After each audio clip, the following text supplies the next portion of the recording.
qui veulent manipuler des êtres vivants, parce qu'ils ne peuvent pas faire autrement, parce qu'ils ont besoin aussi d'énergie pour continuer, sinon ils vont mourir.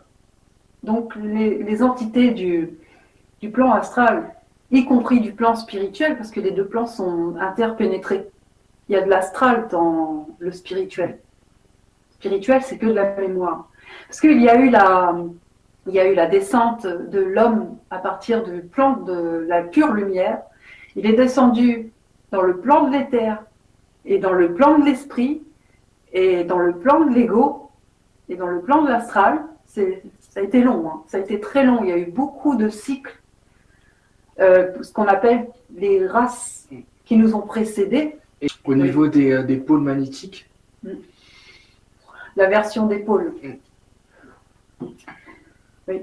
Tout cela fait partie des écritures bibliques qui ont été inscrites dans la Bible, ce qu'on appelle l'Apocalypse. Et c'est un processus initiatique caché. Il faut savoir que la Terre se transforme aussi.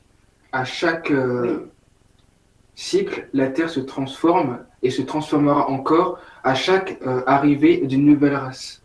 Voilà. Donc les individus qui viennent avec cette espèce de mutation dans leur processus n'ont pas à se préoccuper, n'ont même pas à penser à transformer la Terre. Par exemple, une personne qui est dans le New Age, qui est dans la spiritualité, elle va automatiquement être dans le désir de l'ascension de la Terre. L'ascension, voilà, ils vont vouloir faire ceci, ils vont vouloir faire cela, ils vont être dans la croyance qu'ils font ceci, qu'ils font cela, ils vont être dans la croyance d'être dans la soi-disant 5D, mais ils ne le vivent pas. Un sujet en plus que j'avais dit que l'ascension de la Terre, ça n'existe pas, en fait. C'est-à-dire que... Pas encore.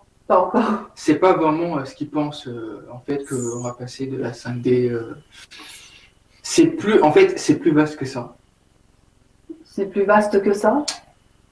C'est-à-dire qu'il faut savoir que avant de penser à la Terre, il faut penser à une transformation de la conscience. C'est individuel, ça commence individuellement, c'est ça. Voilà.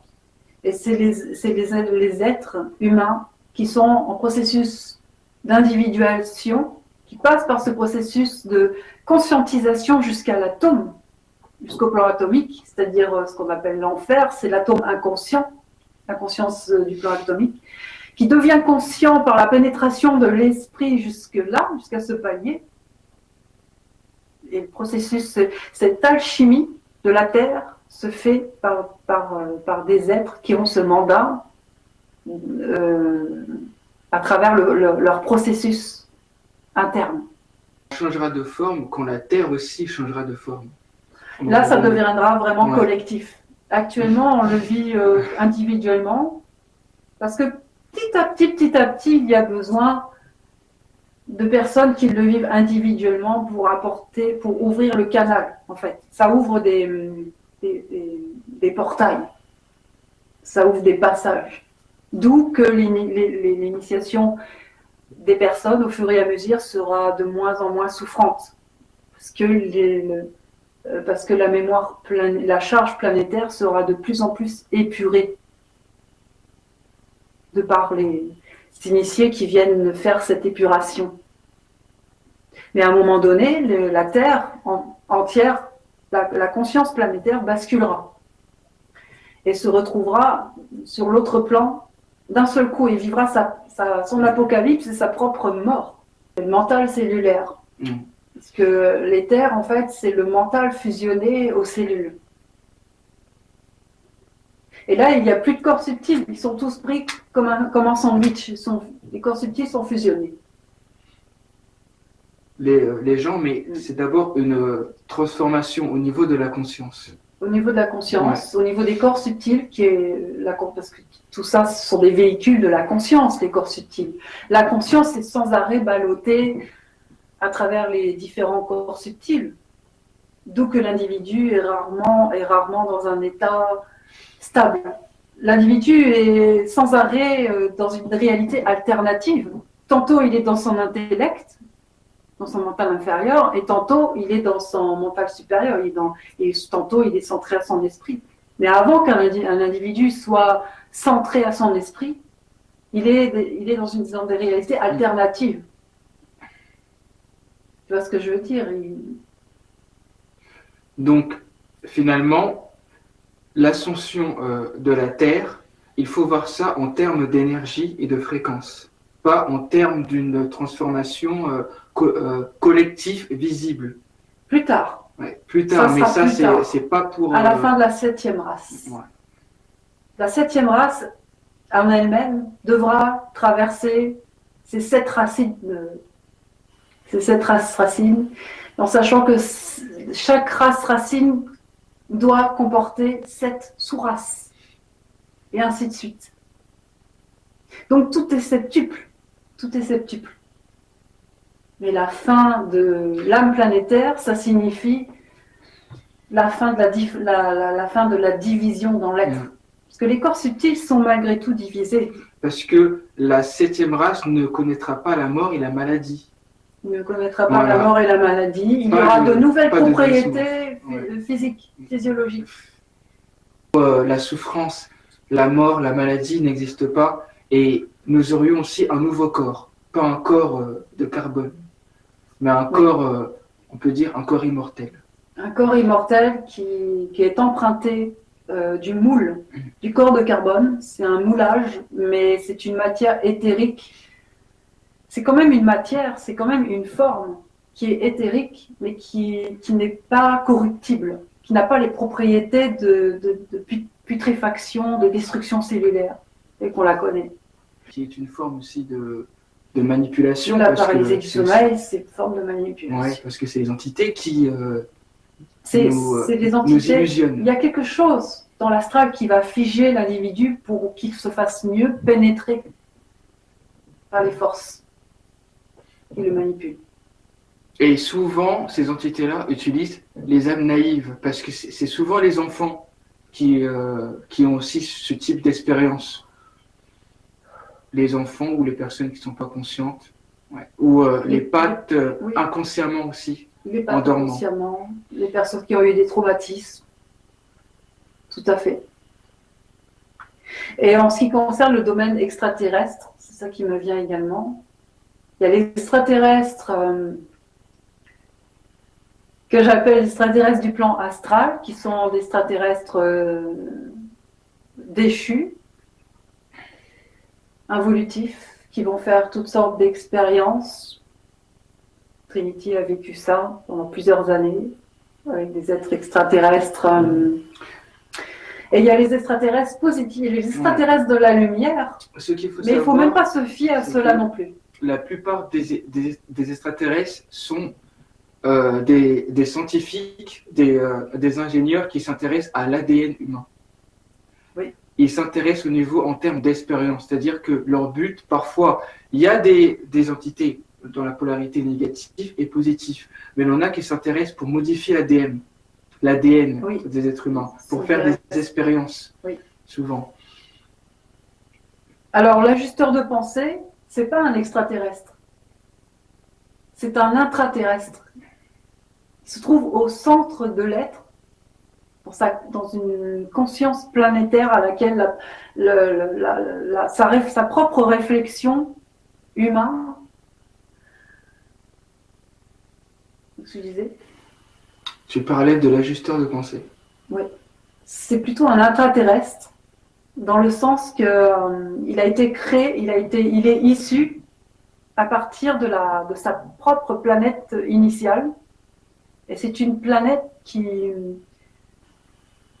est faite de particules de matière solaire initiale, qui est l'origine de tous les mondes,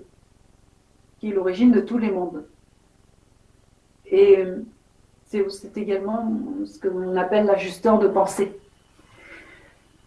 Et celui-ci, c'est le double de l'éther. C'est le double solaire de l'être qui est en son extension dans la matière. C'est-à-dire que Mais ça n'a rien à voir avec les expériences des extraterrestres qui sont préoccupés par l'énergie sexuelle ou par l'insémination. Par exemple, une femme, elle va être inséminée par des extraterrestres de l'astral de manière à créer des hybrides qui ont qui ont des propriétés involutives, alors que l'ajusteur de pensée, il va être dans l'insémination, dans une forme d'insémination, mais ça va être pour l'évolution, qui n'est pas humain. Voilà, c'est ça. L'ajusteur de pensée, c'est un homme androgyne à la vibration qui est parfaite. D'ailleurs, pour avoir déjà été face à sa forme, j'ai été face à sa propre forme, qui est une dimension initiale de l'ego, de l'individu en incarnation. Sa forme, elle est parfaite.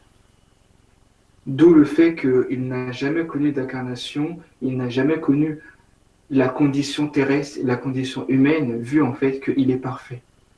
Voilà. Mais en fait, c'est une partie de nous-mêmes, mais plus évoluée.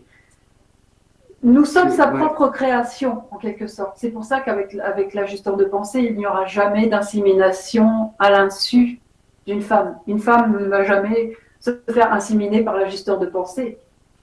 Sauf la Vierge Marie. Sauf la Vierge Marie, mais c'est un cas particulier. Donc au final, en conclusion, la mort n'existe pas. En fait, la mort n'a jamais existé. En fait, ce sont nos croyances qui ont alimenté la mort. Il n'y a pas de mort tant que le corps astral, tant que le périsprit survit, tant que le périsprit n'est pas détruit, il n'y a pas de mort, en fait. Mais par contre, la mort au niveau de la mort de l'âme planétaire, c'est ça la mort. Vivre la mort de l'âme planétaire de son vivant, c'est beaucoup plus douloureux que la mort, c'est beaucoup plus douloureux que la mort du profane, que la mort ordinaire. Dans la mort ordinaire, la personne va vivre une certaine résistance, une certaine peur. Et après, c'est terminé. Après, les mémoires résistent, les mémoires continuent de toute façon. Donc un ego se réincarne avec des mémoires. Ce sont les parents seulement au niveau de la biologie pour faire l'expérience. Mais au-delà de l'expérience terrestre, ce ne sont pas nos parents. En fait, on n'a plus de parents. Moi, personnellement, je sais qu'au-delà de ma vie terrestre, j'en ai rien à foutre des parents, en fait. Il faut que l'être humain en arrive à... Oui, j'en ai rien à foutre, franchement. Il faut que l'être humain en arrive au point où il n'en a plus rien à foutre. Ça ne veut pas dire qu'il doit manquer de respect aux parents. C'est juste en fait... Tu sais c'est quoi le signe quand le cordon ombilical psychologique qui nous relie aux parents, il est vraiment réellement coupé? C'est que quand tu ne vois plus ton parent, tu es capable que tu ne souffres pas quand tu ne vois plus ton parent. Si ton parent décède et que toi tu es conscient, tu ne vas pas en souffrir. Moi j'ai déjà vécu des décès de proches. C'était pas un parent. Si, j'ai perdu mon père. J'ai perdu ma tata, que je considérais comme une deuxième maman, une tata de cœur, qui m'a élevée aussi. Bien, le jour de l'enterrement, j'ai pas pleuré. C'était en 2017. C'est parce que je savais déjà que la mort n'existe pas. Mais qui que ce soit qui décède, papa, maman, un frère, une sœur, enfin moi je suis fille unique, eh bien, même si j'ai toujours trouvé que la mort, c'est une aberration, Parce qu'à l'âge de 12 ans, j'ai eu une expérience où j'ai fait comme une introspection assez profonde, où j'avais réalisé à ce moment-là le prolongement au niveau de l'âme. J'avais réalisé le savoir de l'immortalité, de la conscience. Donc à 11 ou 12 ans, je savais ça. Je savais que la mort, ça n'existe pas.